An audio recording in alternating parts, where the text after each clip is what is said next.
Je voudrais être bref là pour les gilets jaunes et pour les lois de l'État là qui sont en train d'être votées. J'espère que je vais être soutenu par les gilets jaunes qui sont au moins blessés ou mutilés.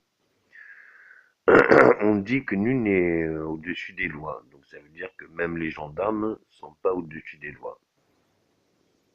Mais est-ce qu'un juge ne pourrait pas donner euh, l'approbation que, faisant usage de bombes lacrymogènes, de boucliers, de grenades dispersantes et de balles flashball L40 qui a, a mutilé, ne fait pas de l'ordre du désordre public ayant mis en cause la vie danger d'autrui, n'ayant pas apporté le soutien à cette mise en danger et ayant pratiqué par la force euh, des, euh, des blessures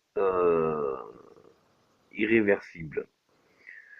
Je demande juste aux juges, au lieu d'incriminer les gendarmes alors que ça devrait être comme cela, je demanderais plutôt aux juges de donner l'ordre aux services médicaux de pouvoir faire des opérations euh, par greffe, culture de cellules souches ou autres nouvelles techniques qui sont maintenant connues en médecine, de réparer les mutilés, ce qu'on disait des gueules cassées des manifestations, avant même de sanctionner les gendarmes et de sanctionner les gendarmes et les autres euh, états de fait, car on ne peut pas avoir le droit de manifester et être gazé et être aussi bombardé, tout ça. Donc les gilets jaunes, c'est de la légitime défense. Au départ, ça commence, ils sont pacifiques, et c'est bien après 3 heures d'être gazé, d'être pourchassé, d'être euh, pris de front que justement, là, il y a des débordements violents. Donc ça, on devient de la légitime défense. Donc c'est les policiers qui sont en cause, même si on leur demande beaucoup et qu'ils font beaucoup, ils en font peut-être de trop.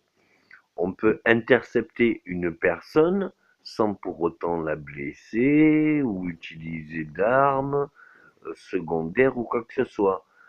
Il y a des techniques de défense qui fait que non seulement vous êtes intouchable, mais en plus vous faites ce que vous voulez de la personne et vous pouvez la maintenir sans lui causer de douleur.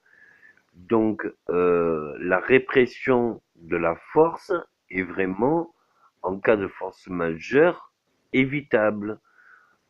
Si elles ont eu lieu, elles doivent avoir des sanctions et j'espère que je serai suivi par les avocats qui soutiennent les Gilets jaunes en disant non, il y a vraiment eu des abus de violence parmi euh, les gendarmes, les CRS et autres, et ce qui a causé la dégénération, vu le temps qui a duré plusieurs samedis, et que ça soit toujours les mêmes gendarmes qui soient de l'effectif, et donc fatigués à l'usure de ces tensions nerveuses. Donc c'est le burn-out des gendarmes qui a causé la perte de contrôle des civils. Mais c'est pas les civils qui ont agressé les policiers sans se faire gazer ou autre. Donc c'est d'abord les gendarmes euh, qui ont essayé de disperser des foules, tout ça. On peut raisonner quelqu'un sans pour autant avoir usage de la force, ou alors c'est qu'on est incompétent.